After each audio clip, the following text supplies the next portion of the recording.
আমার উদ্দেশ্য একটাই, আল্লাহ নবীর সঙ্গে আপনাদের ঘরে জুড়ে দিবার চেষ্টা করছি আমি।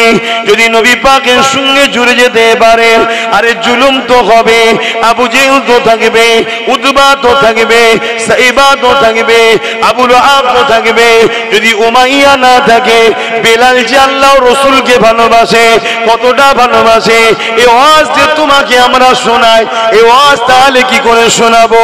দুনিয়া কি করে জানবে প্রেমিক কাকে বলে? এ যুবকেরা, তরুণীরা, বাবেরা, এই জালিম আল্লাহ পাক পাঠায় মুমিন মুমিনাদের ইমানের পরীক্ষার জন্য। ওই জালিম আল্লাহ পাঠায় মুনাফিকদিগকে শাস্তি দিবার জন্য। এ যুবকেরা, তরুণীরা, বাবেরা, আবু জেহেল, উতবা, সাইবারা, উমাইয়া থেকে শুরু করে হযরতে বেলাল হুজুরের উপরে কত জুলুম অত্যাচার করেছিল। হযরতে বেলাল হুজুরকে এমন করে পায়ে দড়ি বেঁধে, কোমরে দড়ি বেঁধে মক্কার বাজারে নিয়ে এসে সবার সামনে জুলুম শুরু করে দিল। এলাকায় মানুষ ভিড় করে ফেললো। সবাই জিজ্ঞাসা করতে লেগেছে, কেন বেলালকে মারতে লেগেছো? বেলাল কি খুন করেছে? না খুন করেনি। বেলাল কি চুরি করেছে? না চুরি করেনি। বেলাল কি মারপিট করেছে? না মারপিট করেনি। তাহলে কেন মারো? সবাই জিজ্ঞাসা করে। উমাইয়া বলতে লেগেছে, এই বেলালকে আমি খরিদ করেছি, আর এই বেলাল নিজের জীবনটা আমাদের কথায় আর চালাইনি, মুহাম্মদ রাসূলুল্লাহর কথাই চালাতে লেগেছে। এই মুহাম্মদ রাসূলের দিকে চলে গেছে, এই জন্যই মারতে লেগেছি। ওই সময় সবাই মিলে মারতে লেগেছে।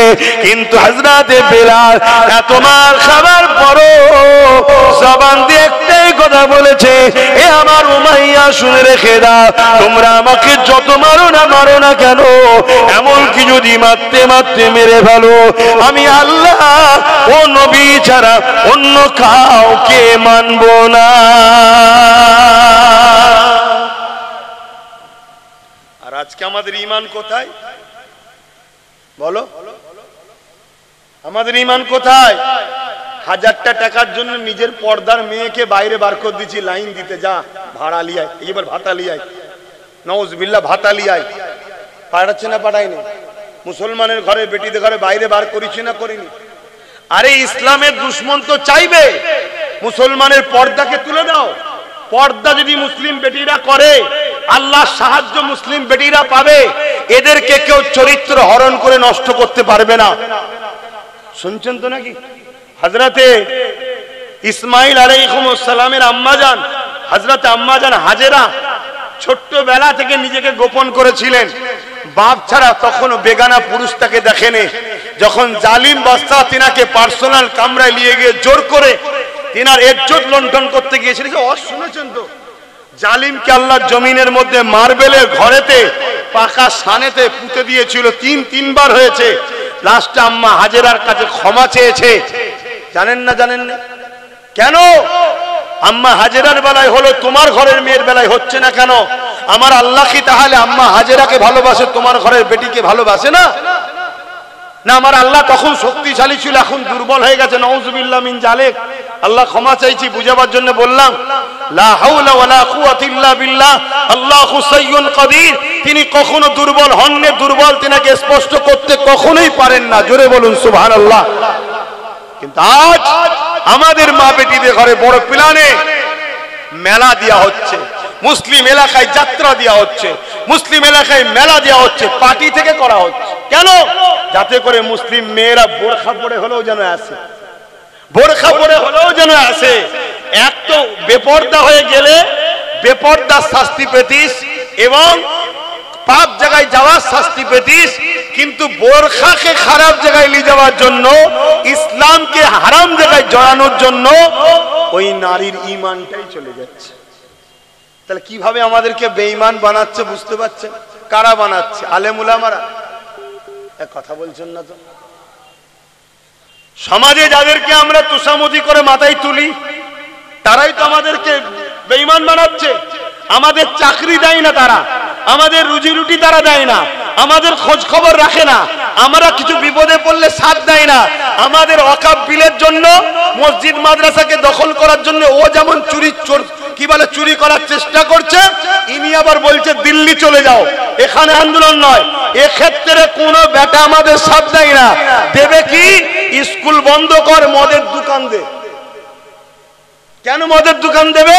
যাতে করে মুসলিম ঘরের যুবক ছেলেটা 10 বার দূরে থাকলো 11 বারের মাথায় যেন একবার মদটা খেয়ে নেয়। আর মদটা যখনই খাবে ওর শরীরে হারাম ঢুকে গেল, ওই শরীরের রক্তটা হারাম হবে। হারাম রক্ত যে শরীরে থাকে ওই শরীর কখনো তোমার ভালো আল্লাহর পাক জান্নাতে এবং দুনিয়ায় আল্লাহ সাহায্য, তার দ্বারা পাপ করা, খুন করা, জুলুম করা সহজ না, সহজ না। একটা নারী একটা মুসলিম ছেলেকে খারাপ করার জন্য উঠে পড়ে লেগেছে। এসব তো ইতিহাসও আপনারা পড়বেন না, এটা নতুন নয়, যুগ যুগ ধরে চলে আসছে। মুসলিমদের ঘরে পাপ রাস্তায় নামাও, কেন পাপ রাস্তায় না নামলে এরা আল্লাহ সাহায্য পাবে। আর আল্লাহ সাহায্য যদি পায়, বদরে 313 জন যেমন জিতেছে এরাও জিতবে। জোরে বলুন সুবহানাল্লাহ। আল্লাহ সাহায্য পেয়েছিল হযরতে সালাউদ্দিন আইবি, মোহাম্মদ বিন কাসেম, তারা আল্লাহ সাহায্যে অল্প সংখ্যা নিয়ে বারবার বিজয় লাভ করেছে। জোরে বলুন সুবহানাল্লাহ। আল্লাহ সাহায্য পেয়েছিল হযরতে খালিদ বিন ওলীদ, মাত্র 3000 সৈন্য নিয়ে 2 লক্ষ রোমের বিরুদ্ধে লড়াই করে আল্লাহ তাকে সেখান থেকে বিজয়ের সাথে সম্মানের সাথে ঘরে ফিরিয়েছে। জোরে বলুন সুবহানাল্লাহ। ভাবতে পাচ্ছেন 3000 অপর দিকে 2 লাখ, এটা গল্প নয়, এটা বাস্তব।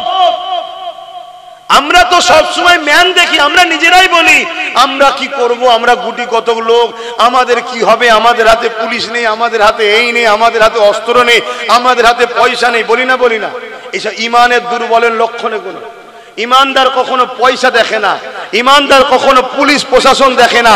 ইমানদার দেখে আমি নায়ের ওপরে আছি, আল্লাহ আমার সাথে আছে, চলো, আর কোনো কথা না, ব্যাস এটা দেখে।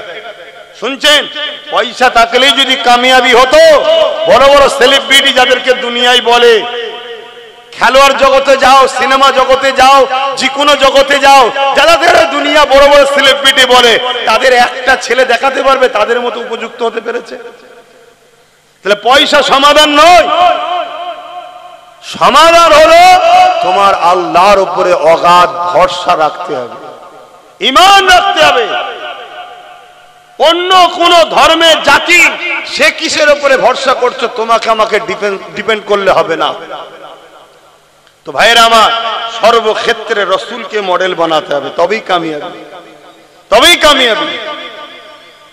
হযরতে বেলাল হুজুরের উপরে কি অত্যাচার হয়েছে, কিন্তু তিনাকে আল্লাহ রাসূলের থেকে সরাতে পারেনি। আজ আমরা মুসলমান, সামান্য পয়সাতে আমরা বিক্রি হয়ে যাচ্ছি। মাফ করবেন, ব্যক্তিগত কাউকে আঘাত দিচ্ছি না, আমাদের সমাজের আলেম উলামা, মুফতি, ইমাম থেকে শুরু করে আজকে আমরা জালিম হুকুমতের কাছে বিক্রি হয়ে গেছি। এত বড় একটা গণতন্ত্র বিরোধী, সংবিধান বিরোধী কথা বললো যে বাংলায় আন্দোলন নয়, দিল্লি চলে যাও। কোন আলেম উলামা, ইমাম তার বিরুদ্ধে ওই জায়গায় দাঁড়িয়ে কথা বলতে পারলো না।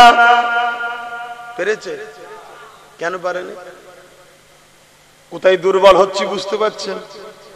এই জন্যই তো আমরা শেষ। আর এগুলো বলতে ইচ্ছা করে শুধুমাত্র টেস্ট করার জন্য, আমার গোলাম কত হয়েছে, আমার গোলাম কতটা হয়েছে। এদেরকে যে আগে গণহত্যা করব, তো গণহত্যার আগে একবার টেস্ট করতে হবে তো নাকি? হ্যাঁ, আমি বলে যাচ্ছি আপনাদেরকে, গণহত্যার প্ল্যান হচ্ছে, ওপেন বলে যাচ্ছি। আপনারা ঘুমান ঘুমান, কিন্তু আপনারা তো মরবেন মরবেন। আপনাদের ঘরে এই বাচ্চা কোনো জন্ম হওয়াটা আপনাদের কারণে এরাও মরবে। যেমন গত পরশুদিন দেখছিলাম 4 বছরে একটা বাচ্চা মেয়েকে 40 বছরের লোক রেপ করেছে। তার প্রচার প্রসার কোন মিডিয়াতে দেখতে পাচ্ছেন? কেন দেখতে পান না? 4 বছরের বাচ্চাটা হলো মুসলিম, আর যে রেপ করেছে সে অমুসলিম, তাই প্রচার হয়নি। অর্থাৎ তাদের ধারণা এটা ঠিক করেছে, অসুবিধা কিছু নেই, মুসলিম মেয়ে তো তার মানে কি ইসলামকে কতটা ঘৃণা করে দেখুন, এরা কতটা জাহিলিয়াতের দিকে চলে গেছে যে একটা 4 বছরের বাচ্চা মেয়ের মধ্যে ও ধর্ম দেখছে। যেমন 7 বছরের কাশ্মীরের আসিফা 13 দিন ধরে মন্দিরের মধ্যে রেপ হলো, যারা রেপ করলো পরবর্তীতে বিজেপির লোকেরা, কেন্দ্রের লোক যারা, তারা কি করছে, তাকে ফুলের মালা দিয়ে সংবর্ধনা দিচ্ছে। তার মানে কি তুই 7 বছরের মেয়েকে রেপ করেছিস, ঠিক করেছিস, কেন মুসলমান? আর তাদের পিছনে আমার কম ছুটে বেড়ায়, তাদেরকে আমার কম সাপোর্ট করে, তাদেরকে নিয়ে আমার কম মাথায় তুলে হই হই করে। তাহলে এ জাতি ধ্বংস হবে না তো হবে কারা বাপ? এদের মসজিদ ভাঙবে না তো কাদের ভাঙবে বাপ? আমার অজে কি অসুবিধা হচ্ছে? যদি অসুবিধে না হয় তাহলে এইভাবে আর থেকো না, এরকম হও, একমুঠো হও। আর একমুঠো হবে নেতৃত্ব তার মানবে যে তোমাকে রসুলের সঙ্গে জুড়তে চাইবে। যে রসুলের সঙ্গে জুড়তে চাই না তার নেতৃত্ব তুমি মেনো না। এবং এটাও শুনে রেখে দাও, রসুল পাক সাল্লাল্লাহু আলাইহি ওয়াসাল্লাম বলেছেন তোমরা কুরাইশের নেতৃত্ব মানবে। কার? কুরাইশের। এটাও শুনে রাখো। দাড়িওয়ালা টুপিওয়ালার অভাব নেই বাপ, মুফতি মাওলানার অভাব নেই, বক্তার অভাব নেই, কিন্তু মনে রাখবেন এজিদের দিকে 13,000 মুফতি মাওলানা আলেম ছিল। মাথায় ঢুকছে? এজিদের দিকে ছিল, আর ইমাম পাক মাত্র 72 জন ছিল। বেশি হওয়া মানেই যে হক হবে এমনটা নয়, হকের মাপকাঠি বেশি নয়, হকের মাপকাঠি দাড়ি টুপি, জুব্বা টুপি, দাড়ি হয় এগুলো নয়, এগুলো পরের সিমটম। প্রথম সিমটম হলো কি, ওর দিলে হুজুরের মহব্বত আদব আছে কি দেখ। শুনছেন তো? যদি হুজুরের মহব্বত আদব থাকে তার পিছনে শক্ত হয়ে দাঁড়াও। কেউ যদি তোমাকে সাহায্য না করে, সাহায্য করবে জিনার সাহায্য ছাড়া আমরা জিততে পারি না, কখনো কামিয়াবি হতে পারি না। আমরা তো নিজেরাই বলি আল্লাহর রহমত ছাড়া কামিয়াবি নাই, বলি না? বলি না? তা আল্লাহর রহমতটা কি? সূরা আম্বিয়ার মধ্যে আল্লাহ বলছেন ওয়ামা আরসালনাকা ইল্লা রাহমাতাল লিল আলামিন, আমার রহমত মুহাম্মদ সাল্লাল্লাহু আলাইহি ওয়াসাল্লাম। জোরে বলুন সুবহানাল্লাহ। তামাম আলমের জন্য যিনাকে রহমত করে পাঠিয়েছে। তাহলে রসুল ছাড়া বিজয় আছে? তাই তো বিজয় নেই আমাদের, তাই তো মার খাচ্ছি। আমাদের যুব সমাজের দিলে নবী কই? আমাদের যুবকরা জানে ওদের লিডারটা কে? ওরা সামান্য একটু কারো ক্ষমতা দেখলে তার পিছনে ছোটে, যে ক্ষমতার সঙ্গে একটু গা ভিসিয়ে চলতে হয়। তো ক্ষমতার সঙ্গে যদি গা ভেসিয়ে চলতে হয় তো মুহাম্মদ রসুলের ক্ষমতা জানো? মুহাম্মদ রসুলের ক্ষমতা কি? মুহাম্মদ রসুলের ইশারায় চাঁদটাও 2 টুকরো হয়েছে। জোরে বলুন সুবহানাল্লাহ। মুহাম্মদ রসুলের ক্ষমতা কি? মুহাম্মদ রসুলের ইশারাতে সূর্য পর্যন্ত দুপারা ফিরে এসেছে। আপনি বলবেন সেদিন ছিল এখনো নেই, না বন্ধু, মুহাম্মদ রসুলের ক্ষমতাটা কি শোনো।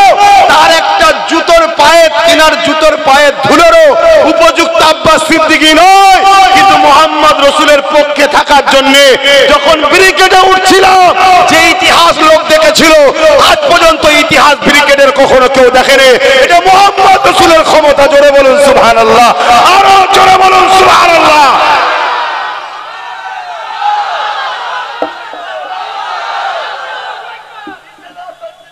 মুহাম্মদ রসুলের ক্ষমতা জানো নাকি?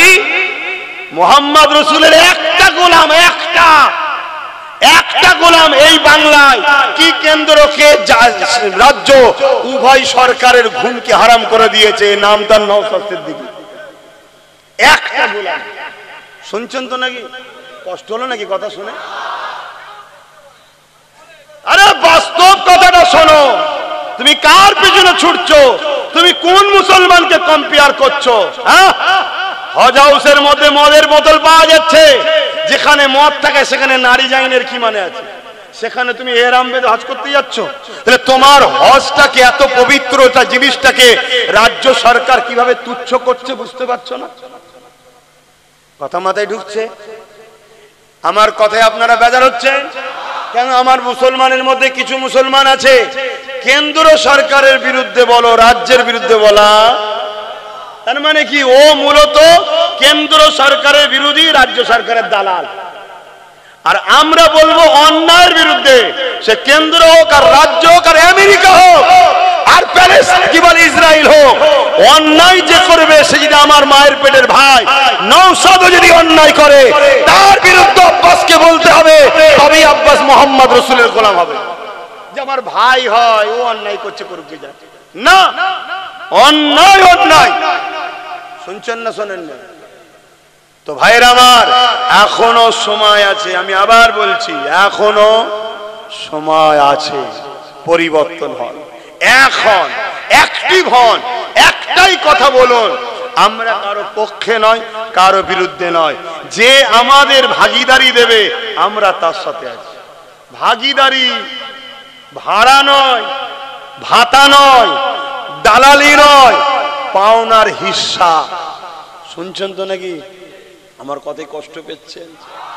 এই মসজিদকে যদি বাঁচাতে চান, এই মাদ্রাসাকে যদি বাঁচাতে চান, কবরস্থানকে যদি বাঁচাতে চান, আল্লাহ দ্বীনকে যদি মাথা তুলে পালন করতে চান, যারা বাধা হয়ে দাঁড়িয়েছে মসজিদের বিরুদ্ধে, মাদ্রাসার বিরুদ্ধে, কবরস্থানের বিরুদ্ধে, আল্লাহ দ্বীনের বিরুদ্ধে, এই যুবকেরা 10 দিন 12 দিন ধরে রাস্তা আটকে বিভিন্ন ধর্মের মানুষেরা ধর্মীয় কাজ করছে।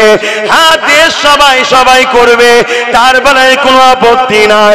5 মিনিটের নামাজের জন্য রাস্তার উপরে দাঁড়ালে যারা ফাইন করবে বলছে, এই ক্ষমতা তারা কোথা থেকে পেল? জলসা করতে গেলে বলছে পারমিশন দেব না, জলসা করতে দেব না, দিনের আলোচনা করতে দেব না। এই প্রশাসন এই কথাটা বলছে, এই ক্ষমতাটা পেল কোথা থেকে? তোমাকে আমাকে ভাবতে হবে, এই পাওয়ারটার নাম হলো রাজ পাওয়ার। তাদের কাছে রাজ পাওয়ার আছে, এই ক্ষমতা দিয়ে আমার মসজিদের বিরুদ্ধে আইন করেছে, রাজ পাওয়ার আছে, কবরস্থানের বিরুদ্ধে আইন করেছে, রাজ পাওয়ার আছে, তাই তারা এমন করে মাদ্রাসাকে মিটাতে চাইছে। আজকে সুপ্রিম কোর্টে কেস চলছে, তাই তো নাকি? আবার এই কেস নিয়েও কত নাটক হচ্ছে জানেন? আমি হাসবো না কাঁদবো? কিছু লোক দেখি খালি খামাকায় সুপ্রিম কোর্টে ঘুরতে যাচ্ছে, যে ফটো তুলে ছেড়ে বলছে কেস করে দিয়েছে, মানে সমাজের কাছে আমি হুজুর হব, নেতা হব। শুনছেন তো নাকি? অথচ নেটে সার্চ করো, ওয়েবসাইট আছে তো, সুপ্রিম কোর্ট ওয়েবসাইট আছে, ওয়েবসাইটে সার্চ করো, তাদের নাম নেই। তাহলে এটা 2 নম্বরই তো। এইভাবে যদি আমার কওমের মাথায় বসে মোল্লা মৌলী সাহেবদের একটা অংশ 2 নম্বরই করে, তাহলে এই জাতি ধ্বংস তো হবে ভাব। আর তাদের ঘরে যদি আমরা আপন মনে করেলি বিপদ আছে না? খুব ভালো তারা শোনে। তাহলে কেসটা চলছে সুপ্রিম কোর্টে, তাই তো নাকি? কিন্তু উত্তরপ্রদেশে অলরেডি মসজিদ, মাদ্রাসা, কবরস্থান বোল্ডুজার দিয়ে সব ভেঙে শেষ করে দেওয়া হচ্ছে। তা সুপ্রিম কোর্ট মানছে? এই মানছে? তাহলে কোন পাওয়ারে মানে না? জোরে বলেন, জোরে বলেন। ও ভালো বোঝো, আছে তোমাদের রাজ পাওয়ার? বলো তোমাদের রাজ পাওয়ার আছে? আর কেউ যদি বলে কেন নেই, কে বলেছে? আমাদের তো দিদি আছে। কে বলেছে মমতা তোমাদের? মমতা যদি তোমাদের হয়, তাহলে যখন আমার রাসূলুল্লাহর বিরুদ্ধে কথা হলো এই বাংলায় আন্দোলন করার সময় কেন বলেছিল দিল্লি চলে যাও? বলেছিল না? বলেন। মমতা যদি তোমাদের হয়, তাহলে ওয়াকফ আন্দোলন এই রাজ্যে হবে বিজেপির বিরুদ্ধে আন্দোলন, তাই তো নাকি? ওয়াকফটা তো বিজেপি আইন করেছে, ওর বিরুদ্ধে আন্দোলন। তুমি যদি সত্যি বিজেপির বিরোধী হও, তোমার তো উচিত এদের সাথ দেওয়া, এর আরো বেশি করে বিরোধী করো, তোমারই তো ফায়দা হবে। না না, আমিও তো চাই মসজিদ মাদ্রাসা শেষ হোক। কেন? বিজেপিও যার ইশারায় চলে, আমিও তার ইশারায় চলি। আমাদের মেন অফিস হলো নাগপুরে। বুঝছো না? বুঝুনি? এবারে যদি কোনো বন্ধুর আমার কথায় সমস্যা হয়, আমি তাকে ঠান্ডা মাথায় বলবো একটু মন দিয়ে শোনো। শোনার পরে যদি মনে হয় লিবান নেবে না বাদ দেবে। আচ্ছা, বিজেপি ওয়াকফ কালা কানুনে কি কি আইন করেছে জানেন আপনারা? হ্যাঁ, সব বলার তো সময় নেই এখন, একটা শুধু বলছি। তার মধ্যে একটা আইন করেছে যে ওয়াকফ কমিটির মধ্যে, বোর্ডের মধ্যে অমুসলিমকে রাখতে হবে। তা আমার মসজিদ কমিটি, মাদ্রাসা কমিটি, কবরস্থান কমিটি, ধর্মীয় কমিটিতে অমুসলিম থেকে কি করবে?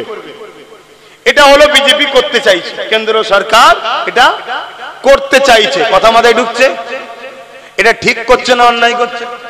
এর বিরুদ্ধে লড়াই দরকার আছে না নাই?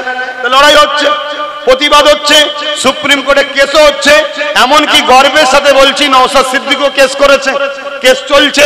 আজকে আবার একটা শুনানি ছিল, কিন্তু তিনি জজ সাহেব রায় দিয়েছে 15 তারিখ আবার শুনানি হবে। কেন 13 তারিখে জজ সাহেবের রিটার্ন আছে। আমি কিন্তু ভয় খাচ্ছিলাম, রিটার্ন যখন আছে ঘাবড়ে না যায়। কেন আমরা দেখেছি বাবরির রায় যে দিয়েছিল তার রিটার্নই ছিল, রায়টা দিয়ে টুক করে বেরিয়ে গেল। তো যাক, এই জজ সাহেবকে ধন্যবাদ জানাই যে দেশের সংবিধানকে আপনি মান্যতা দিয়ে আপনি আরো শোনার জন্য সুযোগ দিয়েছেন।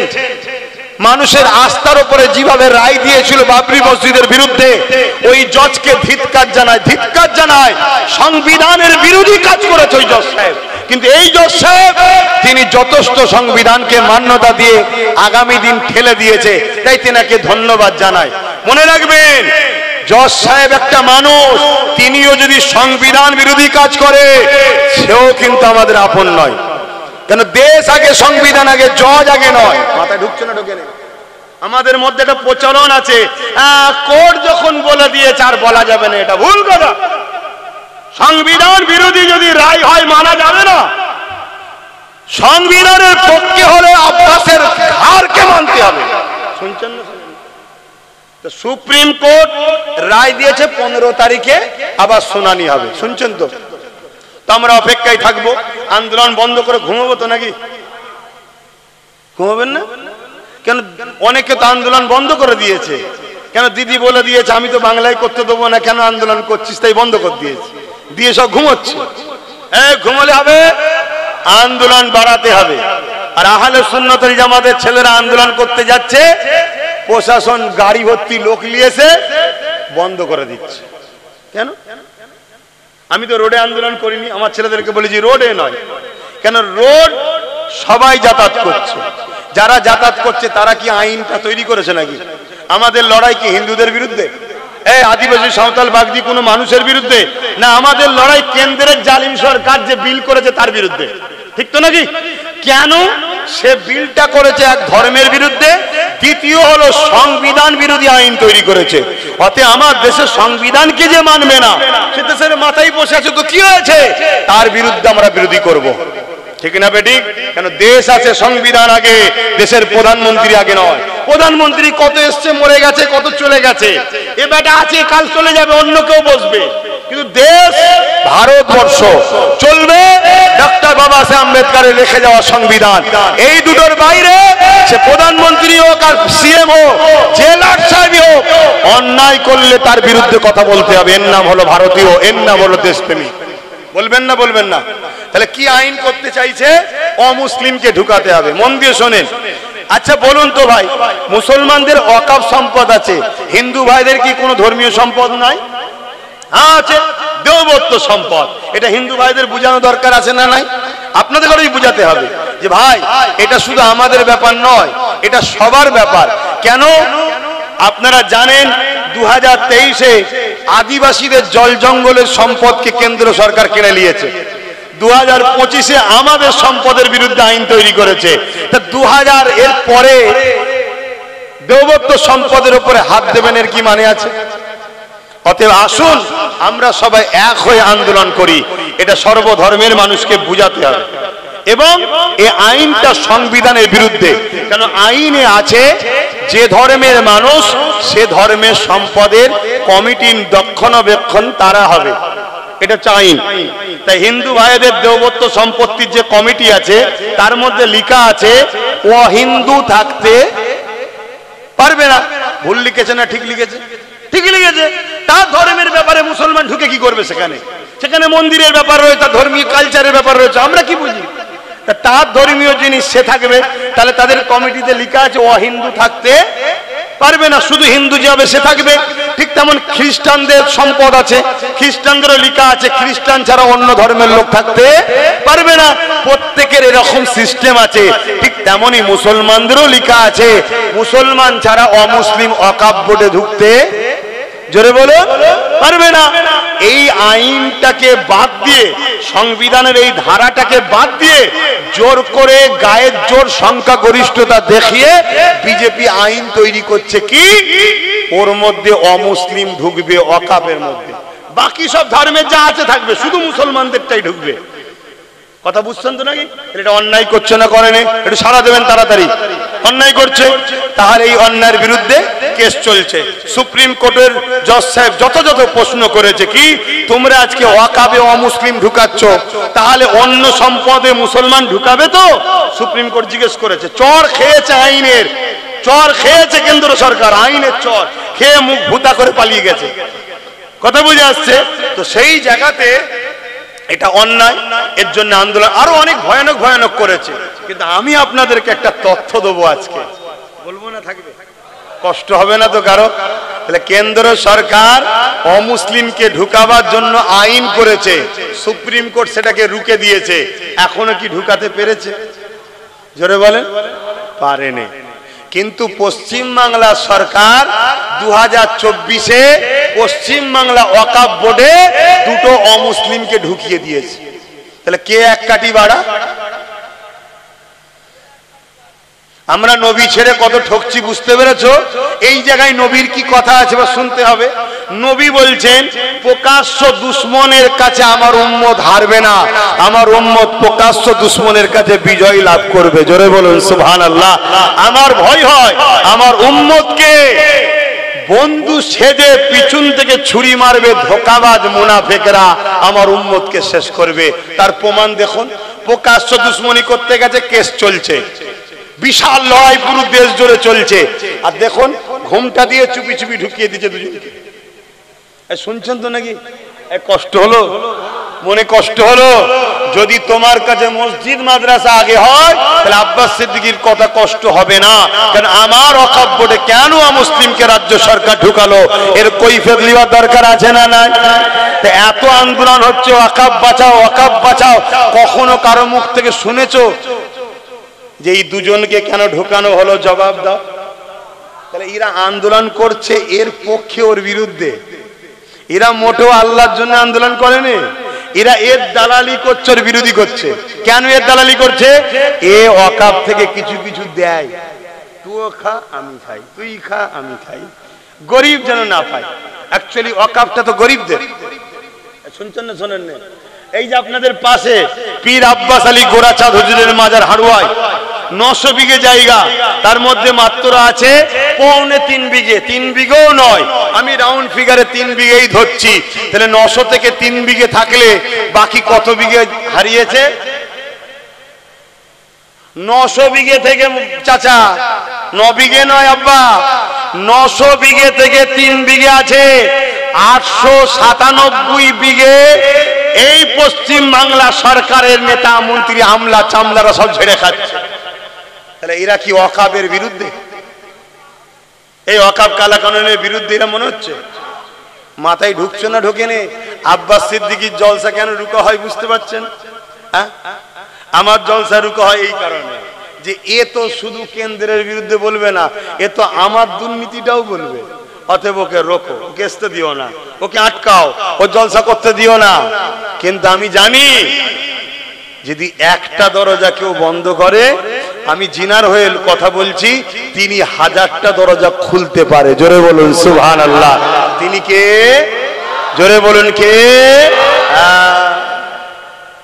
অনেক জালিম অনেক জায়গায় আমাকে জলসায় ঢুকতে দেয়নি, শুনছেন তো? এখন সেসব জালিম জেলের খাঁচার মধ্যে আছে, এখন সেখানে সব দাওয়াত করছে। আমি ঘুরে এসি, কেন শয়তান তখন জেলে আছে, এই সুযোগে ঘুরে এসি। তাহলে আরো কোন জায়গায় কেউ যদি আমায় রোকে, আল্লাহকে বলবো তাদেরকেও তুমি খাঁচাই ভরে দাও, একটু যাওয়ার শখ যেচ্ছে যাই।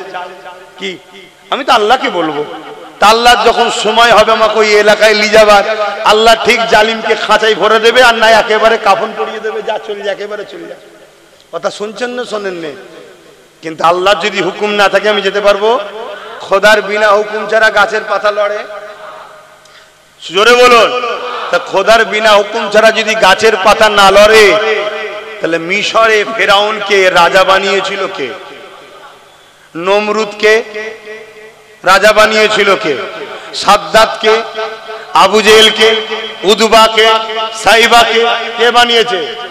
আবু জেহেলকে ক্ষমতা দিল আল্লাহ, আর সেই আবু জেহেল কষ্ট দিচ্ছে নবী আল্লাহর বন্ধুকে। কথা মাথায় ঢুকছে? কি ব্যাপার, রহস্য কি? রহস্যটা কি? আমার আল্লাহ বলছে তোদের প্রেম আর আমার প্রেম আলাদা। আমি যাকে যত ভালোবাসি দুনিয়া তার জন্য তত কঠিন পরীক্ষা নিই। জোরে বলুন সুবহানাল্লাহ। এটা আমার প্রেমিকদের সাথে আমি ব্যবহার করি। আর আমার প্রেমিক যারা এত কষ্টের মধ্যেও জান্নাতে শান্তিতে তারা থাকে। তোরা দেখিস কষ্টে, তারা থাকে আনন্দে। জোরে বলুন সুবহানাল্লাহ। নাই বলুন তো ভাই, আজকে আমার দুশ্মন বাড়ছে না বাড়ে না? কত জায়গায় বিরোধী, কত বাধা, কত সমস্যায় পড়ছি না পড়িনি? কিন্তু আমি যা আরামে আনন্দে আছি এটা আপনাকে ভাষায় বোঝাতে পারবো না। এই হক কথা বলা, নাই কথা বললে যে কি তৃপ্তি পাওয়া যায়, কি শান্তি পাওয়া যায়, একটা কেউ কখনো বলেনি আমাকে ভাড়াটিয়া দালাল। শুনছেন তো নাকি? খুব মন দিয়ে শুনবেন বাপ, কথাগুলো বুঝবেন। তাহলে আল্লাহর পক্ষে থাকবেন তো, নবীর পক্ষে থাকবেন তো, তাহলে কষ্ট তো হবে, পরীক্ষা তো নেবে। কিন্তু মুনাফিক যদি হও, দুনিয়াতেও কষ্ট, আখিরাতেও কষ্ট। বাবেরা, নওজওয়ানেরা, তরুণেরা, আল্লাহ নবী, নবী দা নবী উপরে অনেক জুলুম অত্যাচার হয়েছে, এত কষ্ট আমার নবী পাক পেয়েছে, কোন নবীর ওই কষ্ট পাইনি। আমার নবী পাক আল্লাহ এত দিক দিয়ে আজমেছে, কোন নবীদের ওইভাবে আজমাইনি। এ যুবকেরা, আল্লাহ যাকে যত বেশি ভালোবাসে দুনিয়া জমিন আল্লাহ তাকে তত বেশি আজমায় এবং দুনিয়াকে দেখিয়ে দেয় আমার বন্ধুকে যদি আমি এত পরীক্ষা নিই তাহলে তোদেরকে পরীক্ষা নেব তো বটে, কিন্তু তোদের পরীক্ষা হালকা নিচ্ছি, এই হালকা পরীক্ষায় তোরা বিগড়ে যাচ্ছিস। তাহলে তোরা যে আমাকে ভালোবাসিস বলি, এই ভালোবাসাটা তোদের ছলনা ছিল, এই ভালোবাসা তোদের নাটক ছিল। ভালোবাসা যদি সত্য হয় তাহলে তোদের তো দিলে শাহাদাতের তামান্না দরকার। আল্লাহর ঘরের জন্য, মসজিদ মাদ্রাসার জন্য, কবরস্থান, ঈদগাহ, খানকার জন্য আমি জীবন দিয়া পছন্দ করব, এই অন্যায় কানুনকে মেনে নিতে পারবো না। আমি জীবন দিয়া পছন্দ করব, পুলিশের থানার জুলুমকে ভয় করব না। আমি জীবন দিয়া পছন্দ করব, কারো নিষেধকে আমি মানব না, কেননা এটা আমার অধিকার। যেমন দেশ দিয়েছে তেমন পাশাপাশি এটা আমার ইমানি দায়িত্ব। আমার মসজিদের জন্য আমাকে কথা বলতে হবে, আমার মাদ্রাসার জন্য আমাকে কথা বলতে হবে, আমার কবরস্থান, আমার ঈদগাহর জন্য কথা বলতে হবে। শুধু কথা নয়, এই জায়গাকে আবাদও আমাকে করতে হবে, এই জায়গাতে যুবকদেরকে ভিড় করতে হবে, এই জায়গাতে তোমাদেরকে আসতে হবে। কোরআনের মাহফিলগুলোকে আরো বেশি বেশি করে করতে হবে। শুধু করলে হবে না, ওই মাহফিলকে আবাদ করতে হবে। কিন্তু আজকে কোরআনের মাহফিলের নামে, জলসা দিবার নামে মেলা হচ্ছে, ওই মেলাতে লাগত দুন্না আসছে, ওই মেলাতে নানা রকম দোকান বসছে এবং সেই দোকানকে কেন্দ্র করে তোমার আমার বেটিগুলো, তোমার আমার ঘরের মা বোনগুলো রাস্তায় ভিড় করতে লেগেছে, লাইটিং দেখছে। আর দূর থেকে কিছু চরিত্রহীন ছেলে এই সুযোগে এসে তোমার আমার বোনের দিকে নানা রকম নজরে তাকাচ্ছে, ইফটিজিং করছে, নোংরা কথা বলছে। এ জলসা কমিটি আল্লাহর কাছে কিয়ামতের দিন তো ধরা পড়বেই পড়বে। দুনিয়া জমিনেও আল্লাহ তোমাকে জিল্লাত দেবে, তোমাকে জালিম হুকুমত দিয়ে শাস্তি দেবে। তাই সব জিনিসই করো, কিন্তু নবী পাক যেভাবে করতে বলেছে যদি নবীর তরিকায় করতে না পারো, নিজে থেকে যদি বন্ধ করে দাও, কমসে কম নিজে গুনাহগার হবে কিন্তু ইসলামের দুশমনটা হবে না। কিন্তু ইসলামের নামে চাঁদ রাত উপলক্ষ করে মেলা দেবে, ফাংশন দেবে, চাঁদ রাত উপলক্ষ করে খেলা দেবে, আর ওই খেলা তুই মেলাতে বেঈমান কাফের অত্যাচারী নেতারা আসবে, খেতে কাটবে, ছেলে মেয়ে একসাথে ঘুরবে। কি উপলক্ষ করে হচ্ছে? ঈদ উপলক্ষ করে। আমার নবী ঈদ উপলক্ষ করে এই সব তো দিয়ে যায়নি। তাহলে মুসলমান তুমি ধর্মের মধ্যে এ কোনো কোথা থেকে ঢুকালে? এই গাদ্দারি করার জন্য, ধর্মের সঙ্গে বিট্টিরে, ধর্মের সঙ্গে ধোঁকাবাজি, ধর্মের সঙ্গে ক্ষতি করার জন্য আল্লাহ যেমন ফিরাউনকে বসিয়েছে, আল্লাহ যেমন নমরুদকে বসিয়েছে, আল্লাহ যেমন আবু জেহেলকে বসিয়েছে, সেই আল্লাহ মুনাফিকদের করে শায়েস্তা করবে বলে আমার দেশে মোদিকে বসিয়ে দিয়েছে। শুনছেন তো নাকি? আমার ওয়াজ একটু উল্টো হচ্ছে নাকি? কি গো ইমাম সাহেব ভাইয়েরা, ওয়াজ উল্টো হচ্ছে? আবার ইমামরা তো হ্যাঁও বলতে পারবে না। কেউ যদি ওইখান থেকে দেখে লাই, কালকে এসে বলবো তেল হয়েছে না। তাহলে কত বড় মুনাফিক মুসলমান, ও কত বড় গাদ্দার যে ইমামের উপরে কথা বলে, ও হারামখোর, কত বড় হারামখোর যে ইমামের উপরে কথা বলে। তুই যত বড়ই লাটসাই হোস না কেন, আমার খোদার ঘরের যে কর্মচারী, ইমামের উপরে কথা বলার ক্ষমতা আমার দেশের প্রধানমন্ত্রীর নাই। হতে পারে দেশের প্রধানমন্ত্রী, কিন্তু ইমাম হলো আমার খোদার ঘরের দায়িত্বে আছে, এর ক্ষমতা আরো বেশি, এর সম্মান বেশি আমাদের কাছে, ঠিক না বেটি? কিন্তু কোন মুসলমান সেজে ইমামকে যদি চোখ দেখায়, ইমামের উপর জুলুম করে, ইমাম অত সুদ করে, সুদের রজ করতে হবে না, অত লোন টোনের রজ করতে হবে না, অত মদের রজ করতে হবে না। এই মসজিদে ইমাম করে রজ? কথা বলছে না তো, কেন করে না? আরে কিছু কিছু জায়গায় হয়, যাদের কলজে আছে, অনেক ইমামের কলজে একটা, অনেক ইমামের আবার 10-12টা কলজে আছে, তুমি দেখতে পারোনি। তবে মানুষের তো কলজে একটাই হয়, সাইজটা বড় রে বাবা। দেখেছেন না অনেক গরুর কলজে কানা হয়, আর দেখেছেন না, দেখেন না? আর অনেক গুলো টাটকা একদম ভালো থাকে, কানাটাকে ফেলে দিতে হয়, ভালোটাকে খুন শরীরে তৈরি হয়। খান তো নাকি মাঝে মাঝে? কিছু বাদ দিয়ে দেবে, গরু তো বাদ দেবে না। মুসলমানের মাথায় যেন ঢুকেছে গোশ খেলে ইমান পাকা হয়।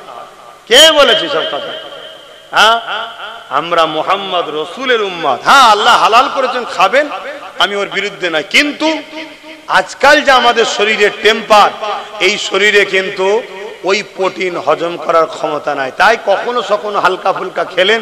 আবার আমাদের যা রান্না করে মুসলমানরা, তরকারির উপরে 1 ইঞ্চি সুরো, মানে তেল, শুনছেন তো?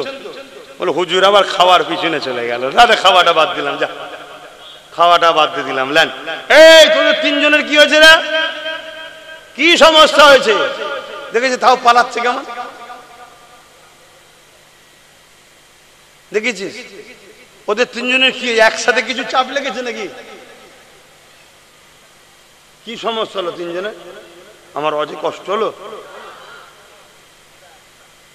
তাহলে একসাথে 3 জন মিলে কোথায় যাচ্ছে? না বুদ্ধির গোড়ায় ধোঁদি দিয়ে যাচ্ছে? আবার একদল আছে তো, তওবা তওবা তওবা তওবা, এই মুখে তুমি আগুন দাও, যে মুখে তুমি আল্লাহকে ডাকো, নবীকে ডাকো। খবরদার এসব কাজ করবে না। হারাম জিনিস, মুবা জিনিস, অপছন্দনীয় জিনিস খাবে না, হালাল জিনিস খাও। কত কি আল্লাহ খাদ্য করেছে হালাল, হারামের থেকে হালাল খাদ্য দ্বিগুণ বেশি আল্লাহ করেছে। জোরে বলুন সুবহানাল্লাহ। কিন্তু আমরা হালাল ছেড়ে দিয়ে হারামের পিছনে ছুটছি। হাই রে হাই রে, আমাদেরকে কিভাবে ধ্বংস করা হচ্ছে। তো কোন কথা বলতে গিয়ে চলে গেলাম? হ্যাঁ, কোন কথা বলছিলাম গো, বলবেন? শুনছেন তো নাকি? খাবার কথাটা শেষ হয়েছে, খাবার কথা এলাম কেন? খিদে লেগেছে তাই? বাবেরা নওজওয়ানেরা আবার বলে যায়, আল্লাহ পাক জালিম হুকুমাতকে বসায় 2 কারণে। এক হলো মুমিনদের ঈমানের পরীক্ষার জন্য, আর মুনাফিকদেরকে তাদের পাওনা বুঝিয়ে দিবার জন্য। আমরা দেখেছি পাকা আমের সাথে কাঁচা আম মিশে থাকার জন্য কখনো কখনো ঝড় এলে কাঁচা আমও 1-2 পড়ে না। আল্লাহ নবী জানিয়ে দিলেন 2 শ্রেণীর লোক মার খাবে। 1 শ্রেণীর মানুষ হলো অন্যায় করার জন্য মার খাবে, আর 1 শ্রেণীর লোক মার খাবে কারা? যারা অন্যায় করেনি কিন্তু অন্যায়ের বিরোধী করেনি, তার জন্য শাস্তি হবে। তাই হযরত লূত আলাইহিস সালামকে আল্লাহ বলেছিলেন, ও হযরত নবী লূত আলাইহিস সালাম, আমি আল্লাহ 80,000 লোককে মারবো, তার মধ্যে থেকে 40,000 ভালো, 40,000 খারাপ।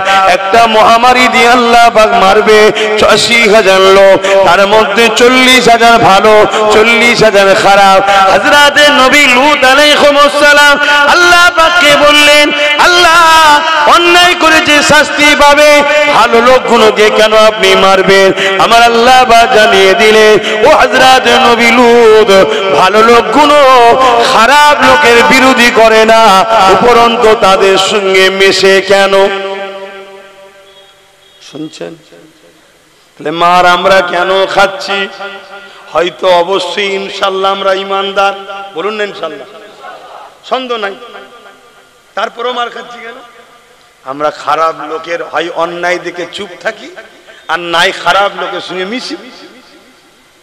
শুনছেন তো নাকি? কেন আমি প্রথমেই বলেছি, অন্যায়কে রুকার নাম ইসলাম, নাইকে প্রতিষ্ঠিত করার নাম ইসলাম। শুধু নাই প্রতিষ্ঠিত করার নাম ইসলাম নয়, অন্যায় খতম করে নাই প্রতিষ্ঠিত করার নাম ইসলাম। প্রত্যেকটা মুসলমান গ্রামে নাইও যেমন আছে, অন্যায় আছে না নাই? তাহলে ইসলাম আছে কোথায়? বল, কমপ্লিট ইসলাম আছে কোথায়? প্রত্যেকটা মুসলিম গ্রামে এতিমের মাল ঝেড়ে খাওয়া হয়, বিধবার উপরে জুলুম হয়, গরিবকে আত্মসাৎ করা হয়, অসহায়ের উপর অত্যাচার করা হয়। প্রত্যেকটা মুসলিম গ্রামের মধ্যে আল্লাহর সৃষ্টির উপরে জুলুম হচ্ছে না হয়নি? এই জুলুমকে মিটাবার নাম ইসলাম। আমাদের মধ্যে আছে কই? তাই আজকে আমরা নিজেরা ভালো হলো জুলুম যদি নাও করি, তাও মার খেতে হবে আমাদেরকে। কেন? আমরা জালিমের সঙ্গে মিশি। শুনছেন তো নাকি? হ্যাঁ, বড় জালিমের সঙ্গে না মিশল, ছোট জালিমের সঙ্গে তো মিশি। আমরা মিশি না? মিশি না? অলরেডি মাদ্রাসায় প্রতি বছরে মাদ্রাসার শিক্ষা পরীক্ষাতে ফুরফুরা দরবার দাদা হুজুরের মাদ্রাসায় হয় ফার্স্ট নাই সেকেন্ড, এই দুটোর মধ্যে একটা না একটা ছেলে ওখান থেকে বেরোতো, তাই তো নাকি গো? বলুন না। এই বছরে একটাও নেই। কারণ কি? কারণ কি? কারণ শুনুন, আজ থেকে আমি চিল্লাচ্ছি না, আমি আজ থেকে চিল্লাইনি, আমি অনেকদিন ধরে চিল্লাচ্ছি। সমস্যা তো ওপর দিকে থুতু ফেললে গায়ে পড়ে যাবে। ঘর মে আগ লাগি হ্যায় ঘর কি চরক সে, ঘরেও দুশ্মন তো। হ্যাঁ, আজ থেকে চিল্লাচ্ছি। আমি কবে থেকে বলছি, টাইটেল মাদ্রাসায় 14টা শিক্ষক নেই। কটা? 14টা শিক্ষক নেই। একটা প্রতিষ্ঠানে যদি 14টা শিক্ষক না থাকে, ওই প্রতিষ্ঠানের ছাত্র মানুষ হবে? পড়াশোনা হবে? তা পড়াশোনা যখন হবে না, রেজাল্ট তো খারাপই হবে। তাহলে দাদা হুজুরের যে পূর্ব ভারতে দাদা হুজুরের যে একটা নাম অবদান আছে, সেই অবদানকে মিটাবারও একটা ষড়যন্ত্র রাজ্য সরকার চালাচ্ছে। এই কথা শুনছেন না শোনেন? কিন্তু এটা তো আমার কম বুঝবে না। আমার কম বুঝবে কি? আরে আব্বাস সিদ্দিকী হুজুর মানুষ এসব কথা বলবে কেন? আরে হুজুর রেখে দাও। আমার নবী পাক সাল্লাল্লাহু আলাইহি সাল্লাম 11টা বছর ধরে জালিম অত্যাচারী শাসকদের বিরুদ্ধে লড়াই করেছে, তারপরে মেয়েরাজ থেকে নামাজ এনেছে। আসো, নবীর দিন মানি, নবীর দিন মানি, নবীর দিন মানি। সব ডুপ্লিকেট ইসলামের উপরে ঘুরে বেড়াচ্ছে, অরিজিনাল ছেড়ে দিয়ে বসে আছে। এখনো সময় আছে। অন্যায়ের প্রতিরোধ করো, ন্যায়কে প্রতিষ্ঠিত করো, তাহলে দেখবে আল্লাহর পক্ষ থেকে তোমার উপরে সাহায্য আসবে। এবারে অন্যায়কে মিটাতে গিয়ে যেমন বদরের ময়দানে 313 জনের মধ্যে 13 জন শহীদ হয়েছে, তো অন্যায়কে মিটাতে গিয়ে জীবন লাগবে। আমার দেশে যেমন ব্রিটিশ অন্যায় করছিল, তাকে তাড়াতে গিয়ে 60, 70, 80 হাজার শুধু উলামাদের জীবন চলে গেছে। গেছে না? যায়নি? অন্যায়কে মিটাতে গেলে জীবন যাবে, তাতে যার আল্লাহ নসিবে রাখবে তার জীবন যাবে। কিন্তু তা বলে অন্যায়ের সঙ্গে আপোষ করার নাম, জোরে বলুন, ইসলাম নয়। বাবেরা আসুন, আবার ফিরে আসুন, আল্লাহকে ভয় করেন, দ্বিতীয় কাউকে ভয় করবেন না, দুনিয়ার লোভ লালসায় পড়ে যাবেন না। আল্লাহ পাক রিজিকের মালিক। সংসারে যদি অভাব হয়, আল্লাহ পাকের কাছে চান। মনে রাখবেন, জালিম শাসকদেরই লক্ষণ হলো একটা, মানুষগুলোকে, প্রজাগুলোকে গরিব বানানো। কেন গরিব বানালে গোলাম বানানো সহজ হবে। এ যুবকেরা, তরুণীরা, বাপেরা, এ আমাদেরকে কর্ম না দিয়ে ভাতা দেবে, ভিক্ষা দেবে, এটা আজকে নতুন নয়, যুগে যুগে ছিল। এই মনে রাখবেন, ইসলামের একটা আইন হলো নামাজ পড়া, এটা ফরজে আইন। আমি বললে আপনি মাপ, তা নয়, সবাইকে পড়তে হবে। ঠিক সমান ইসলামের আইন হলো মা বোনেদেরকে পর্দা করা, এই প্রতিটা মা বোনকে পর্দা করার জন্য বলে যাচ্ছি।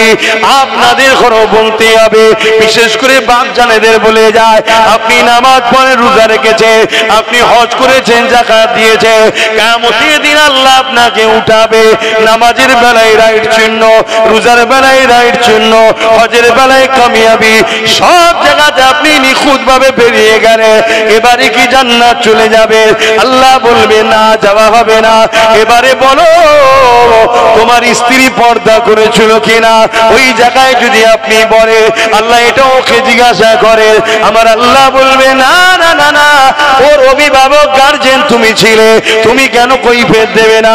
তোমার স্ত্রী পর্দা করেছিল কি বলো?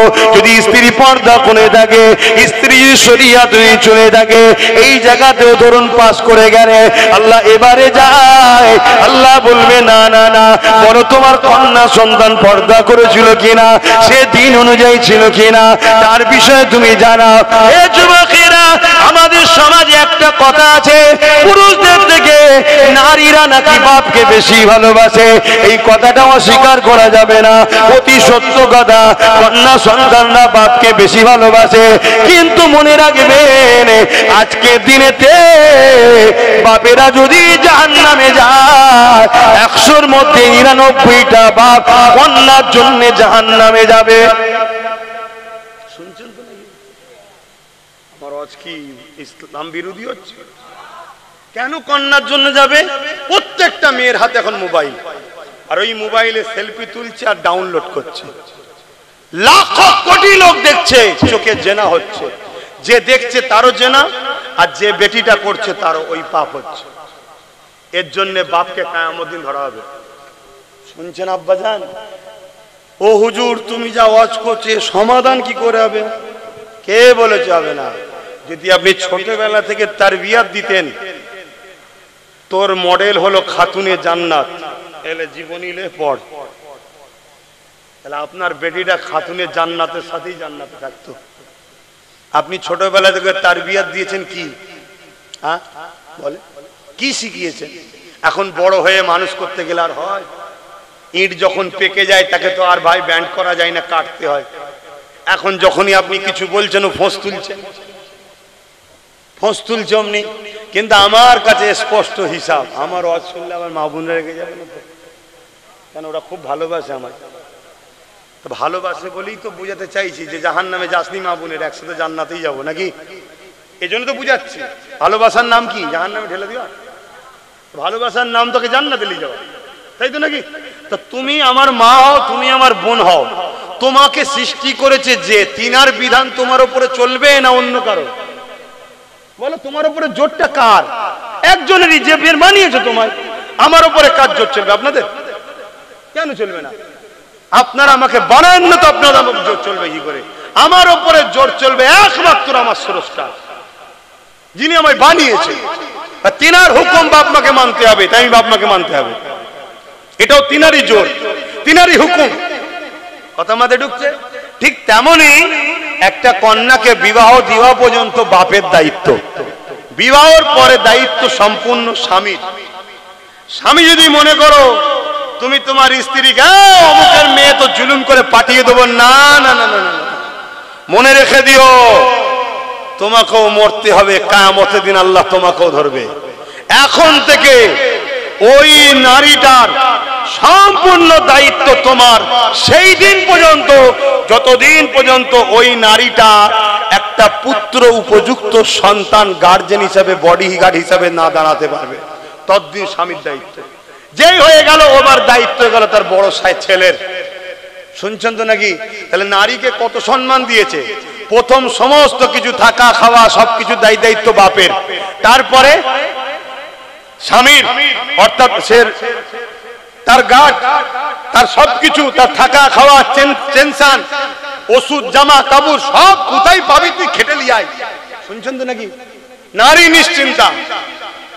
কিন্তু সেই নারী হাত তুললে একদিন দোয়া কবুল হচ্ছিল। পুরুষদের দোয়া যদিও কবুল না হয়, কেন আমরা হাটে বাজারে এদিক সেদিক বসছি, বন্ধুকে খুশি করতে গিয়ে 1 কাপ চা খেয়ে নিচ্ছি, এর বাড়ি খেয়ে ফেলছি, ওর বাড়ি খেয়ে ফেলছি। শুনছেন তো নাকি? আমার কথায় কি বেজার হচ্ছেন? সব কথা খুলে বলা যায়।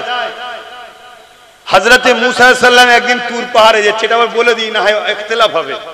তুর পাহাড়ে যাচ্ছে, তো তুর পাহাড়ে যখন যাচ্ছে দেখছে পাহাড়ের ধারে একটা লোক বসে প্রচুর কাঁদছে, প্রচুর কাঁদছে।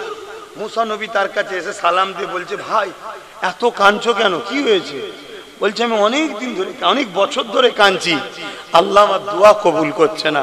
তা আপনি তো আল্লাহর বন্ধু, আপনি আল্লাহর কালিম, আল্লাহর সঙ্গে কথা বলেছেন, আপনি যখন যাচ্ছেন আল্লাহকে বলেন না আমার দোয়া যেন কবুল হয়ে যায়। মুসা নবী গিয়ে আল্লাহকে বলছে, আল্লাহ আমি তো আমার জন্য এসেছি চাইবো, আগে ওই যে নিচে ওই যে কাঁদছে ওর দোয়াটাকে কবুল করে নেন না। আল্লাহ বলছে, মুসা ওর দোয়া কখনোই কবুল হবে না। আল্লাহ কেন? বলছে ও হারাম খায়। শুনছেন না শোনেন না? তা আমরা এত দোয়া করছি, কাবায় দাঁড়িয়ে দোয়া, মসজিদে দাঁড়িয়ে দোয়া, জলসাই দোয়া, আল্লাহ প্যালেস্তাইনকে সাহায্য করো, কবুল হচ্ছে না কেন? শুনছেন না শোনেন না? কেউ জেনে হারাম খেচ্ছে, কেউ না জেনে খেয়ে ফেলছে। একটা বিস্কুট কিনে খাচ্ছি, তার মধ্যে হারাম ঢুকিয়ে রেখে দিয়েছে, প্ল্যান চলছে তো। শুনছেন না শোনেন না?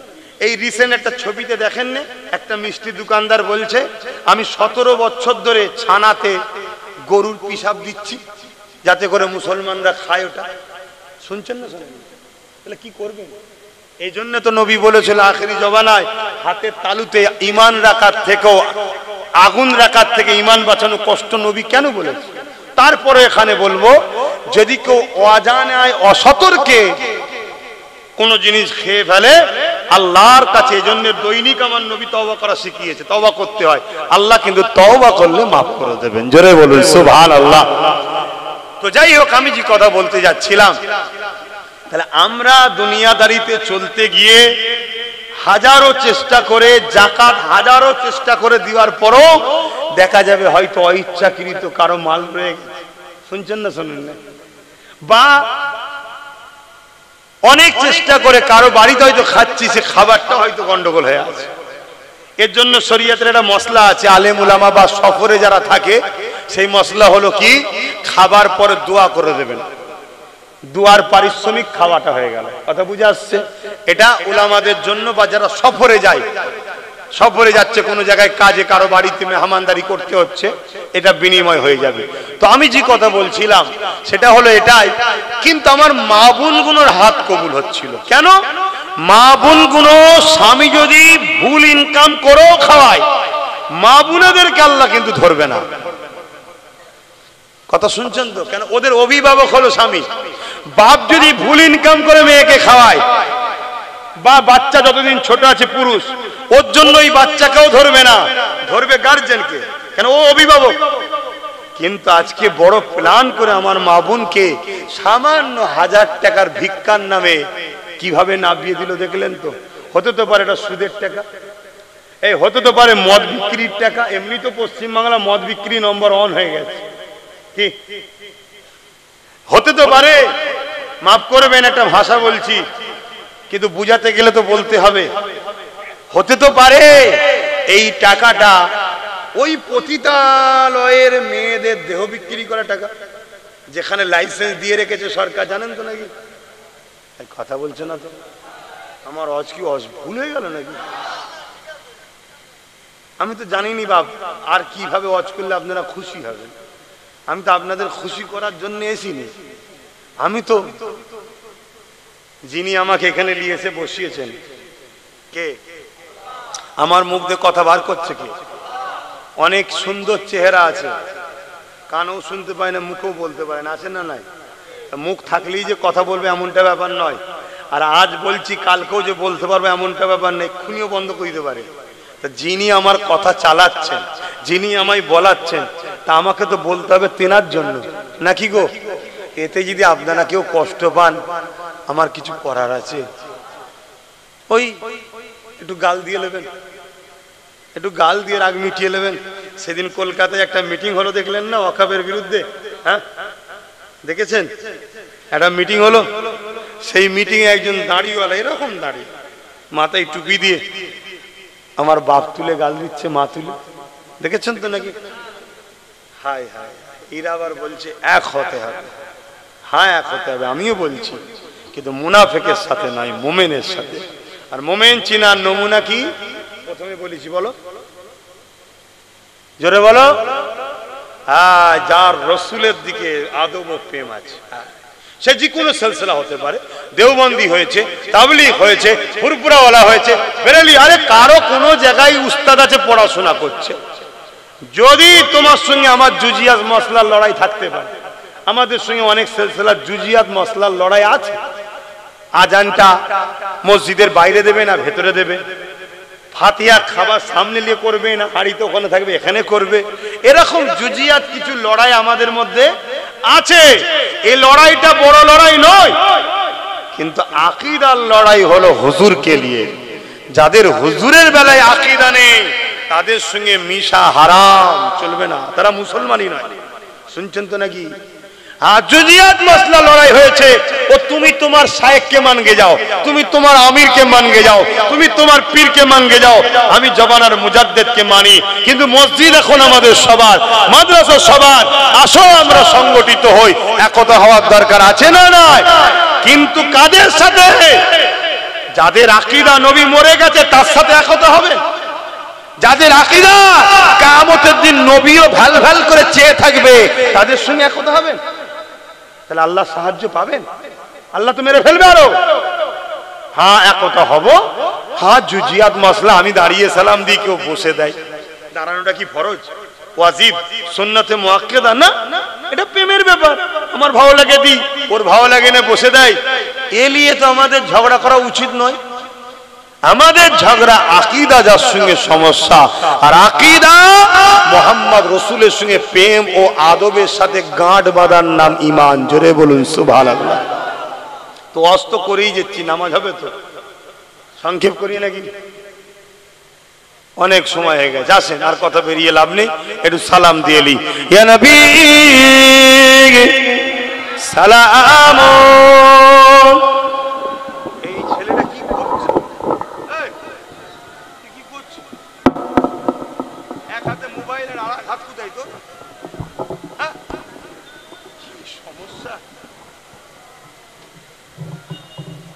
আল্লাহ, বদমাশি করছো? আমার কথায় কেউ কষ্ট পাচ্ছেন না তো বাপ? আমি কি আমার স্বার্থে চিল্লাচ্ছি? আমি তো আমার আল্লাহ ও রসুলের জন্য চিল্লাচ্ছি, আপনাদেরকে বাঁচাবার চেষ্টা করছি। এবারে বাঁচবেন কি বাঁচবেন না ওটা আমার হাতে ক্ষমতা নেই, বাঁচাবার মালিক আল্লাহ। তবে আল্লাহ বলেছেন যে বাঁচতে চায় আমি তাকে বাঁচাবো। এখানে বাঁচা বলে দুনিয়ায় বেঁচে থাকার নাম বলছি না। আরে মরতে তো হবেই রে বাবা। চোর মরে না মরে না, ডাকাত মরে না মরে না, নেতা মন্ত্রী মরে না মরে না, হুজুর মরে না মরে না, মানে ইন্তেকালের কথা বলছি। মৃত্যু তো হবেই, কিন্তু মৃত্যুটা কি রকম হবে? কুকুর ছাগলও তো মরে, তাই তো নাকি? তা মানুষ যদি ওইভাবে মরে, ওই মরণটা কি ভালো? বীরের মতো ইসলামের উপরে থেকে জুতের সাথে আল্লাহ যেন মরণ দেয়। বোন আল্লাহুম্মা আমিন। কি হচ্ছে আজকে সমাজে, এটাকে সামনে রেখে তাই আমি আপনাদেরকে গুটি কত কথা বললাম। আসেন, আমার নূর নবী, দয়ার নবী, হায়াতুল নবী, শাফাআতুল নবী, মেরাজ ওয়ালা নবী, সব কিছু জাননেওয়ালা নবী। জোরে বলুন সুবহানাল্লাহ। মানেন তো নাকি? হ্যাঁ, কেউ বলবে রসুল লেখাপড়া জানে না, অক্ষর জ্ঞান জানে না, তার সাথে এক হব? সম্ভব নয় ভাই। আমি মরণকে পছন্দ করি, নবীর দুশ্মনের সঙ্গে বসে ভালো মন্দ খেতেও চাই না। শুনছেন তো? কেন? আমাদের সবকিছুর আগে নবী আমাদের কাছে আপন। আর এই ফায়সালাটা দিয়েছেন কে? স্বয়ং আল্লাহ। আল্লাহ কোরআনে বলছেন, কুল ইন কুনতুম তুহিব্বুনাল্লাহ ফাত্তাবিউনি ইহবিবকুমুল্লাহ ওয়া ইয়াগফিরু লাকুম যুনুবাকুম আল্লাহু গফুরুর রহিম। হাবিব, আপনি বলে দিন যারা আল্লাহকে ভালোবাসে এরা যদি সত্যবাদী হয়, আগে যেন আপনার ইত্তেবা করে, আপনাকে অনুসরণ করে। কিন্তু ইত্তেবা অনুসরণ করতে গেলে তার উপরে মহব্বত থাকা দরকার, নাই মানা যায় না। ঠিক তো নাকি গো? তা ফাত্তাবিউনির মধ্যেই ভালোবাসা লুকিয়ে আছে। ভালোবেসে যেন আপনাকে মেনে নেয়, ভালোবেসে যেন আপনাকে অনুসরণ করে। আল্লাহকে যারা ভালোবাসতে চায়, ভালোবাসে বলে, তাদের কাজ হলো আগে নবীকে ভালোবেসে মেনে নিতে হবে, নবীকে ভালোবেসে ইত্তেবা করতে হবে। তাহলে কি হবে? কি হবে? বিকুমুল্লাহ, আল্লাহ বলছে আমি তাদেরকে ভালোবাসবো। জোরে বলুন সুবহানাল্লাহ। আর আমি যাদেরকে ভালোবাসবো, ওয়া আগফিরু লাকুম যুনুবাকুম আল্লাহু গফুরুর রহিম, আমি আল্লাহকে তারা বড় দয়ালু মেহেরবান পাবে, আমি তাদের জীবনের গুনাহ maaf করে দেব। জোরে বলুন সুবহানাল্লাহ। আল্লাহ পরীক্ষা নেবে আমাদের, কি গো নেবে না নেবে না? আমাদের পরীক্ষা নিলে কি আমরা অখুশি? জোরে বলুন। হযরত আব্বাজান ইব্রাহিম আলাইহিস সালামকে যখন চরকিতে তুলে দেওয়া হয়েছে, এবার ঘুরিয়ে আগুনে ফেলা হবে, কেন হাতে করে লিজে ফেলবে, এত আগুনের তাপ, আগুনের কাছে যেতে পারছে না লোক। এই বিশাল একটা গ্রাম নিয়ে যত বড় এলাকায়, এত বড় এলাকায় আগুন জ্বলছে, তার মধ্যে ফেলছে, এত বিশাল আগুন, তা কাছে যেতে পারছে না, তা চরকি করে ঘুরিয়ে ছুঁড়ে ফেলে দেবে আগুনে। কথা বুঝলেন? তো এইরকম একটা টাইম, চরকি ঘোরা শুরু হয়েছে, এরকম একটা টাইমে বলো, তোমাকে আমাকে যদি কেউ এসে বলে ভাই আমি কোনো হেল্প করব, তুমি আমি তো ভয়েতে কেঁদে ওই রাজাকেই হয়তো বলবো তুই যা বলবি তাই মেনে নেবো, ভাই আমার মারিসনি। হ্যাঁ, এটা ইমানের দুর্বল আমাদের। আর আমাদের আব্বাজান ইব্রাহিম সাল্লামের কাছে জিবরাইল এসে গেছে, এসে বলছে ইব্রাহিম আলাইহিস সালাম আপনি যদি বলেন তাহলে আমি আপনাকে কিছু উপকার করব, এদেরকে এক্ষুনি শেষ করে দেবো। ইব্রাহিম সাল্লাম বলছিলেন খবরদার এখান থেকে চলে যান, ডিস্টার্ব করবেন না। কেন? আল্লাহ ইব্রাহিমের প্রেমের পরীক্ষা নিচ্ছে। জোরে বলুন সুবহানাল্লাহ। আমাকে আগুনে ফেলছে নমরুদ, আল্লাহ কি দেখছে না? আল্লাহ দেখছে না, দেখেনি? তা আজকে আমাদের উপরে এই যে জুলুম হচ্ছে, মসজিদ মাদ্রাসা ধ্বংস করছে কেন্দ্র সরকার, এটা আল্লাহ জানে না? আল্লাহ দেখে না? এ তো আমাদের জন্য পরীক্ষা। আর আমরা যে ভুলটা করেছি, এই ভুলের জন্য শাস্তি। কি ভুল? আমাদের ছেলেরা মসজিদে আসে না, এটা চরম একটা অন্যায় করেছি আমরা, এজন্য আজকে সুযোগ পেচ্ছে। ভালো ভালো জায়গা আছে আমাদের, যে সব জায়গা কোটি কোটি টাকা দাম, এই চুচুড়ার যে মসজিদ মাদ্রাসায় তালা মেরে দিয়েছিল, জানেন তো নাকি? ওই জায়গার দাম কত? কয়েক হাজার কোটি টাকা দাম, জানেন না? তালা মেরে দিয়েছিল রাজ্য সরকার। আর ওইখানেই পাশে আর একটা কবরস্থান আছে 52 বিঘে, যার এক কাটার দাম হয়তো 1-1.5-2 কোটি টাকা দাম আজকের দিনে। এইসব জায়গাগুলোকে নজরে পড়বেন। এমনি তো কেন্দ্রে যে সরকার আছে ও তো হাঙর, সব দেশকে খেয়ে ফেলছে, খাচ্ছে না খাই না। কথা বলেন, এয়ারপোর্ট বিক্রি করে দিয়েছে, রেল বিক্রি করে দিয়েছে, জানেন না? LIC কে বিক্রি করে দিয়েছে, সব তো বিক্রি করে দিচ্ছে। তো ও তো দেখছে মুসলমানদের এত ভালো ভালো জায়গা রয়েছে, সবাই দখল করে খাচ্ছে, ও মুসলমানরা কিছু বলেনি, তাহলে আমি খেলে সমস্যা কি আছে? আর ও খাই বেশি, ওই জন্য আইন তৈরি করে খেতে যাচ্ছে, একেবারে সব খেলো। শুনছেন তো? তো যাই হোক, আমাদেরকে তওবা করতে হবে, পরিবর্তন হতে হবে, মসজিদগুলোকে আবাদ করুন। এই যুবকেরা, আল্লাহর ঘর চলে যাবে এটা বড় কথা নয়, আল্লাহ ঘরের মুখাপেক্ষী নয়, আল্লাহ ঘরের দিকে তাকিয়ে নাই। আল্লাহ হাজারো লাখো নতুন ঘর তৈরি করার জন্য লোক তৈরি করে নেবে। জোরে বলুন সুবহানাল্লাহ। জানেন না, বাবরি মসজিদে যে প্রথম আঘাত দিয়েছিল, আল্লাহ তাকে মুসলমান বানিয়ে তার হাতে 100 মসজিদ বানিয়ে দিয়েছে। জানেন না? জানেন না? আপনারা জানেন ইউরোপ মহাদেশ, যেমন আমরা এশিয়া মহাদেশ, ইউরোপ দুনিয়া, ইউরোপ মহাদেশ, তাদের সমীক্ষা হচ্ছে আগামী 40-এর মধ্যে পুরো ইউরোপ হবে সংখ্যাগুরু ইসলাম। জোরে বলুন সুবহানাল্লাহ। তাহলে কাদের ছেলে মুসলমান হচ্ছে? তাদের বাপ দাদা কেউ মুসলমান নাই, সব দলে দলে দলে দলে ইমানের কলেমা পড়ে মোহাম্মদ রসুলের প্রেমিক হয়ে যাচ্ছে। তুমি জানো এই এত পিছনে লাগার পিছনে কারণ কি? হ্যাঁ, এই খবরটাও তুমি লাও, কি হচ্ছে এখানে শুনছো তো নাকি? একটা সমীক্ষায় দেখছিলাম, একটা মিডিয়াতে বাইট দিচ্ছিল, কোন এক বাবার কাছে বাইট লিখছে, কোন এক বাবার কাছে বাইট লিখছে, সে বাইটে 30,000 মুসলমান ইসলাম ত্যাগ করে অন্যদিকে চলে গেছে। কত? 30,000। এই রিসেন্ট একজন গেল না, দিছেন গেল তো নাকি? এরকম কত ভূত সাজানো আছে, এরা মাঝে মাঝে বেরোবে আর শুধু বলবে ইসলাম ছেড়ে দিলাম। এই যার কথা বলছেন এর আগে আরো 25 বার বলেছে ইসলাম ছেড়ে দিলাম। কবার গেছিস আর কবার এসছিস? তা বলুন ভাই, পুরো পৃথিবীর লোক যদি ইসলাম ছেড়ে দেয়, আমার আল্লাহ রসুলের অসুবিধা আছে? কোন অসুবিধা নেই তো, যা যেখানে মন যাচ্ছে জানা বাবা। কিন্তু মনে রাখবি, মনে রাখবি, সৃষ্টিকর্তা যেদিন হিসাব নেবে সেদিন জবাবটা দিতে হবে, ঠিক তো নাকি? 30,000 লোক ইসলাম ছেড়ে নাকি চলে গেছে, সমীক্ষা বলছে। কেমন লোক গেছে জানেন না? ওই যে একটা লোক বলল কোরআনে নাকি 26টা আয়াত ভুল আছে, সুপ্রিম কোর্টে কেস করেছিল, কি রেজবি যেন, জানেন তো নাকি? এই রকম সব 2 নম্বর গুণ, ও গুণ থাকাই কি আর না থাকাই কি। যেমন আমার বাংলায় কয়েকটা জালিম গুন্ডা মুসলমান আছে না, কথা বলছে না তো, দুনিয়ার বেঈমান নেতার জন্য মুসলমানদের কেস দেয়, মুসলমানদের খুন করে, মুসলমানদের ঘর ভাঙে, মুসলমানদের উপর জুলুম করে, এই জানেন তো নাকি? অথচ মসজিদ মাদ্রাসার বেলায় তাদেরকে খুঁজে পাওয়া যায় না, আর তার বেঈমান নেতার বেলায় সে তখন সামনে আসে।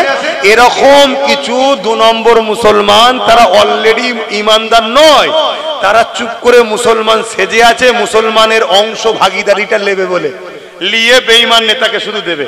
শুনছেন তো নাকি? যদি 2 নম্বর মুসলমান না থাকে তাহলে অরিজিনাল মুসলমান কামিয়াবি হবে।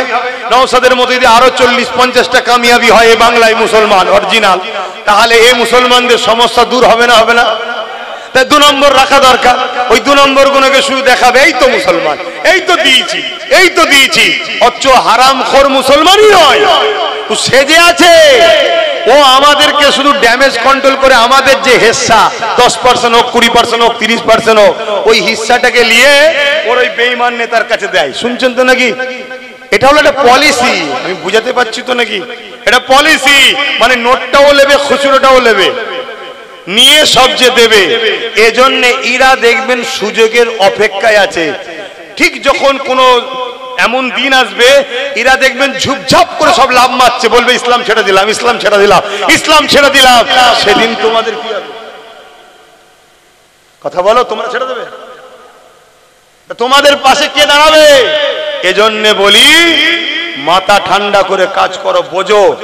আজকে যদি বুকে হাত দিয়ে বলো নওশাদের মতো যদি আরো 40টা থাকতো, সুপ্রিম কোর্টে আরো 40টা কেস বাড়তো না কমতো? বাংলা জুড়ে আরো 40টা এরকম ইমানদারের নেতার লড়াই চলতো না? চলতো না? কিন্তু আমার কম বুঝেছে, একদম গুজে গুজে খাইয়েছে। নেন আপনি সব নেন, আপনি সব নেন, আর উনি ঘুমটা দিয়ে ইফতার করে নেন, আর রেড রোডে গিয়ে বলে পুরো ভারতের মুসলমান বিপদে পড়লে আমি আছি তো। আর যখন অন্য অন্য রাজ্য থেকে মুসলিম ঘরের ছেলেগুলো বাঙালি হওয়ার জন্য পিটিয়ে পিটিয়ে খুন করে দিচ্ছে, মারছে, একটা মুখে কথা আছে কেন? কথা বলবেন না কেন? হারে হারে বুঝছেন না, বোঝেন না? যদি বোঝেন শুধরে যান, না আল্লাহ বুঝিয়ে দেবে। এবারে অনেক বুঝিয়েছি, এখনো যদি না শুধরান, এবারে ওই আল্লাহ বুঝাবার শুরু হয়েছে। আমি গত কি বলে 1 বছর 5 মাস হলো আগে বলেছিলাম একটা কথা, আপনারা শুনেছেন কি জানি না, যে একটা দিন আসছে আগামী 3 বছরের মধ্যে তোমাদের চোখ দিয়ে পানি নয় রক্ত বেরোবে। শুনেছিলেন এ কথা? আমি অনেক অজে বলেছিলাম, শুনেছেন কি কেউ? যদি কেউ শুনে থাকেন একটু হাত তুলে সাক্ষী দেন। শুনেছেন তো? আপনারা 1 বছর 5 মাস চলছে, আর 1 বছর 7 মাস আছে। দেখুন আব্বাস সিদ্দিকীর কথা মেলে কি? আমি আবার বলে যাচ্ছি, 1 বছর 7 মাস এর মধ্যেই দেখো না কি ঘটে, শুধু কি ঘটে দেখো না। চোখের সামনে বাপকে বেঁধে বেটির উপর জুলুম হবে, ওপেন। সন্তানকে বেঁধে মা পরিবার বেটিদের উপর জুলুম হবে, কিচ্ছু করতে পারবে না তোমরা, তোমাদের কিচ্ছু করার নেই। তোমাদেরকে কিভাবে ফাঁসানো হবে সেটা শোনো। তোমরা একটু এলাকায় মুসলমান বেশি, একটু ক্ষমতা আছে, পাওয়ার আছে, এখানেই একজন অমুসলিমকে দিয়ে আমার নবীর বিরুদ্ধে একটা গালিগালাজ করাবে, কার্টুন করাবে, তোমরা সবাই থানায় যাবে, প্রশাসন গুরুত্ব দেবে না। কেন? প্রশাসনকে ওপর থেকে নিষেধ করা আছে। আমি প্রশাসনদেরকে দোষারোপ করছি না, ওপর থেকে নিষেধ করা আছে। তারা চাকরি, হুকুমের গোলাম, চাকরি করে। শুনছেন? তখন তোমরা কি করবে? নবীর উপরে বলেছে, ইসলামের উপরে বলেছে, চুপ থাকা মানে ঈমান যাবে। তাহলে তোমাকে প্রতিবাদে নামতে হবে। প্রতিবাদ নামাটা অন্যায় নাই, দেশের গণতন্ত্র সংবিধান রাইটই দিয়েছে। কিন্তু তুমি কি করবে? রোড অবরোধ করবে, রাস্তায় নামবে, সঙ্গে সঙ্গে ওই ছেলেটাকে তুলবে, চাপে পড়ে তুলবে, তুলে হালকা ধারা দেবে, দিয়ে পরের দিন জামিন হয়ে বেরিয়ে চলে আসবে। ও বেরিয়ে চলে আসার পর যতজন আন্দোলন করছিল তাদের নামে মামলা হবে, তাদেরকে ধরার জন্য রাত্রিরে পুলিশ ঢুকবে, পুলিশের সাথে কিছু পার্টির গুন্ডা ঢুকবে চটি পায়ে পুলিশের ড্রেসে। তোমরা তো ছুটে পালাবে, ঘরে মা বোনগুলোকে পাবে, ওদের ইজ্জত গুলো নষ্ট করবে।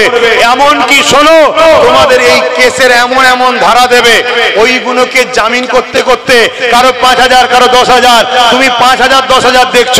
টোটাল মুসলমান এভাবে কেস খেতে হাজার লক্ষ কোটি টাকা মুসলমানদের অ্যাসেট নষ্ট হচ্ছে। মুসলমানকে চাকরি দিলাম না, কিছু দিলাম না, তারপর এরা ধন দৌলতে ফুলে ফেপে উঠছে, এদের বুকে ব্যথা হচ্ছে। তাই কেস দিয়ে তোমাদের অর্থটাকে শেষ করে দেবে। কথা মাথায় ঢুকছে তো নাকি? আমার উপরে রাগ হচ্ছে তো?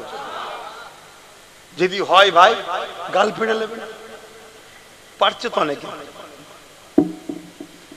আর না হয় বলো ওয়াকফ কালা কানুনের বিরুদ্ধে, বিজেপির বিরুদ্ধে, কেন্দ্র সরকারের বিরুদ্ধে 14 এপ্রিল যখন নওশাদ কলকাতায় ডাক দিল, ভাঙড় থেকে যারা আসছিল সবাই কাটকালো, 1000-এর উপরে ছেলেদের নামে কেস দিয়েছে এই রাজ্য পুলিশ। কেন দিল? থানা থেকে যত পুরাতন মোটরসাইকেল ছিল সব ধরে না, সব পুরাতন মোটরসাইকেল গুলো কেলিয়ে এসে পুড়িয়েছে। পুড়িয়ে বলছে দেখো প্রশাসনের গাড়ি নষ্ট করেছে। আর উনি বক্তব্য দিতে বলে দিল একটা গাড়ির দাম 40 লাখ টাকা, ও মানুষের জীবনের দাম 10 লাখ টাকা, তাই তো আমার তিলক তোমাকে বলেছিলিস 10 লাখ টাকা দেবো। শুনছেন না শোনেন না? হ্যাঁ, মনে পড়ছে না? অথচ যেটা গাড়ি সেটা কিন্তু পুরাই নেই, সেটাকে ঠেলে হালকা করে উল্টে দিয়েছে, যাতে করে দেখাতে হবে তো নাটকটা সেটিং হবে কি করে, দিয়ে কেস দে মুসলমানদের। তাহলে আপনি কি করবেন? আন্দোলনও করতে পারবেন না, করলেই কেস। তাহলে আপনি চুপচাপ থাকবেন, আগামী দিন যখন চুপচাপ থাকবেন তাও কেস দেবে। কেন? টাকার যখন দরকার হবে একটা কেস দেবে। শুনছেন না শোনেন না? কিচ্ছু নয়, কোথায় সেই ওই পাড়ায় কিছু একটা কেউ চুরি করেছে, তোমার পাড়ায় 100 জনের নামে কেস হয়ে যাবে। তাহলে এসব থেকে বাঁচার উপায় কি বলো? এসব থেকে বাঁচার উপায় কি? রাজ ক্ষমতা দরকার। যদি রাজ ক্ষমতা যদি দরকার না হতো, তাহলে আমার রাসূল মক্কা শরীফ থেকে মদিনা শরীফে গিয়ে কেন মদিনায় রাষ্ট্র কায়েম করলো? নবী উম্মতকে তো শিক্ষা দিল যে রাষ্ট্রের ক্ষমতার প্রয়োজন আছে, তাই নবী রাজ ক্ষমতা তৈরি করলেন, 10 বছর রাষ্ট্র চালানো শিখালেন। তাই তোমাদেরকেও বলে যাচ্ছি, একজন পীর সাহেব, পীরজাদা, মাওলানা, ঘরের সন্তান যাই মনে করো, রাজ ক্ষমতা দরকার। ওর হাতে ক্ষমতা তো তোমার ছেলের কি লাভ? ওর হাতে ক্ষমতা তো তোমার কি লাভ? তোমার ক্ষমতা কই? শুনছেন না শোনেননি? তুমি যতই মনে করো ঘোমটা দিয়ে আসছে, ইফতার করছে আমাদের, না না না না, ইসলামের চরম দুশমন। যেমন কেন্দ্র সরকার ইসলামের চরম দুশমন, রাজ্যে যে সরকার বসে আছে ইসলামের চরম একটা দুশমন। আমি চ্যালেঞ্জের সাথে বলছি, না হয় মাদ্রাসা শিক্ষাকে মিটাবার জন্য শিক্ষকগুলোকে বন্ধ করে দিল। এবং শুনে রেখে দাও, মাদ্রাসা বোর্ডের 2024-এর সিলেবাসকে তোলো, সেখান থেকে দেখো কোরআনের অপশনটাই তুলে দিয়েছে, অর্থাৎ কোরআনকে বন্ধ করে দিয়েছে রাজ্য সরকার। কিন্তু আমার জাত বুঝবে, আমার কম বুঝবে, যদিও নিরীহ লোকগুলো বোঝে। আবার এই গভর্নমেন্ট একদল ভাড়াটিয়া হুজুর নামাবে, বক্তা নামাবে, মৌলী সাহেব নামাবে, তারা নেবে কি বলবে? বাবা ইদি কুদি করতে যেও না, বিজেপি চলে আসবে। ভয় দেখাচ্ছে, ভয় দেখাচ্ছে। শুনছেন না শোনেননি? কিন্তু সরকারও বুঝতে পেরে গেছে মৌলী সাহেবদের কথার মুসলমানরা লিখছে না, তাই কি করছে জানেন? প্ল্যান মাফিক নিজের দল থেকেই পূর্ব মেদিনীপুরেরটাকে তাড়িয়ে দিয়েছে। তুই চল যা, ওখানে গিয়ে দিন রাত মোল্লাদেরকে গাল দে, জিহাদি বল, মেরে তাড়িয়ে দেবো, এমন করে বুলডোজার চালাবো, এই করব। তুই ভয় দেখা মুসলমানকে, ভয় দেখাচ্ছে না, যাতে করে মুসলমান আমার কোলে থাকে। শুনছেন তো নাকি? আমি প্রথমেই বলেছিলাম, এই জন্য ভয় আল্লাহকে করতে হবে। অন্য কাউকে করলে হবে না। আচ্ছা বলেন তো ভাই, ফাইসাল্লা কার হাতে? আমার হাতে, আপনার হাতে না আল্লাহর হাতে? তাহলে আল্লাহর হাতে যখন ফাইসাল্লা, তাহলে আপনি হকটা ছেড়ে দিয়ে এক জালিমকে ভয় করে আর এক জালিমের কোলে উঠবেন? এটা কি ঈমান? এরপরও আমি আপনাকে বলে যাব, এরপরও আমি আপনাকে বলবো কি, আমি তো বলছি না যে ওকে পুরো তাড়িয়ে দে। আমি কি বলেছিলাম? আমি বলেছিলাম একটা পায়ালে, অর্থাৎ জব্দ করে রাখ। এই যে দেখছেন না বসেছিলাম, দেখুন 4টে পায়া, 3টে যদি রাজ্য সরকারের থাকতো আর একটা যদি আমাদের থাকতো, তাহলে এই গদিতে বসে আমরা যা বলবো না শুনলে পাটা খুলে নেবো। সরকার পড়ে যাবে না? যাবে না? কথা মাথায় ঢুকছে না? ঢোকে না? ধরুন আমাদের 50, 60, 70, 80টা রয়েছে, বাকিটা রয়েছে, টাচ আপ করলাম, সরকার তৈরি হলো, যা বলবো শুনবি, আর নাই 60, 70টা বার করে নেবো, সরকার পড়বে না? পড়বে না? তাহলে নিজেদের হাতে পাওয়ারের দরকার আছে না? না। আমাদেরকে আল্লাহ যা ক্ষমতা দিয়েছে 110টা রাখতে পারি আমরা হাতে, কিন্তু বুঝবে? আর যদিও বোঝে, ওই আমাদের মুসলিম পাড়ায় 2-4টে করে গুন্ডা আছে, আছে না? নাই? এই গুন্ডা আছে, এই গুন্ডা কোনো কোটি কোটি টাকা পায়, গুন্ডাগিরি করে। শুনছেন তো নাকি? গুন্ডাও জব্দ হয়ে যাবে যদি আপনারা এক হতে পারেন। এক যদি হতে পারেন, একবার ঘিরবেন, খাবার খানা টানা করিয়ে ভালো মতো করে খাইয়ে দেবেন। শুনছেন তো নাকি? সব শয়তান ঠান্ডা হয়ে যাবে। আমার কথা বুঝছেন না? বোঝেন না? যদি আজ হাত গুটিয়ে বসে থাকেন যে কি করব, কালকে আরো ভয়ানক দিন আসছে, কালকে আরো ভয়ানক দিন আসছে। আমার তো ভয় হচ্ছে, একটা ভয় আমার দিলের মধ্যে বারবার কুড়ে কুড়ে খাচ্ছে। আমি তো কোনো জায়গায় বলিনি, বলবো আজকে। আমার তো ভয় হচ্ছে যে ইচ্ছা করে পশ্চিম বাংলায় দাঙ্গা লাগানো হচ্ছে যাতে করে রাষ্ট্রপতি শাসন হয়, আর রাষ্ট্রপতি শাসন হলেই তুমি যতই চেষ্টা করো ক্ষমতায় কিন্তু ওরা চলে আসবে। কথা মাথায় ঢুকছে না? ঢোকে না? তাহলে একটা সেটিং থাকে, যেমন দিল্লিতে সেটিং ছিল জানেন না? কংগ্রেসকে কোনোভাবে তোলা যাচ্ছিল না, কি করে নামাবো, লাস্টে একটা সেকুলার মুখকে দিয়ে কেজরিওয়াল তাকে দিয়ে প্রথম কংগ্রেসটাকে শেষ করলো। 10 বছরের ডিউটি ছিল, বেরিয়ে যা। সে তো পুরো পৃথিবী থেকেই গায়েব, তার কোনো খবরই নেই আর। ঠিক তেমনই এর সাথে হয়তো কন্ট্যাক্ট একটা আছে, এত বছর থাকবি, বেরিয়ে যাবি, আমাকে এনে দিবি। কেন?